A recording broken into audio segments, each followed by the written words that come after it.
È ricoverato nella terapia intensiva dell'ospedale di Schiavonia l'anziano di 78 anni affetto da coronavirus, operato con successo da un'equipe al femminile. Una grave polmonite da Covid-19 per lui e anche un'importante patologia al cuore, una valvulopatia aortica. Il paziente necessitava al più presto di un impianto di pacemaker bicamerale definitivo per correggere un blocco atrioventricolare che gli causava una grave riduzione della frequenza cardiaca.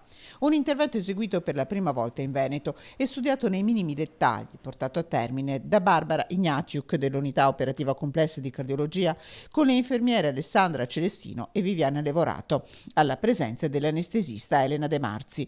Una procedura minuziosa a partire dalla sanificazione della sala per circa 3 ore di intervento. La sala è stata adeguatamente svuotata, per quanto possibile preparata. Gli operatori, dopo aver indossato i dispositivi di protezione individuale, hanno dovuto anche mettere il camice di piombo per la protezione durante l'esposizione radiologica e sopra questo anche il camice sterile, quindi rendendo particolarmente difficile questo tipo di intervento. L'uomo è in miglioramento, ma il suo caso dimostra come oltre ai polmoni anche il cuore sia tra gli organi bersagli del coronavirus. A Schiavonia, ospedale Covid, ha attivato una presenza costante di operatori della cardiologia in terapia intensiva.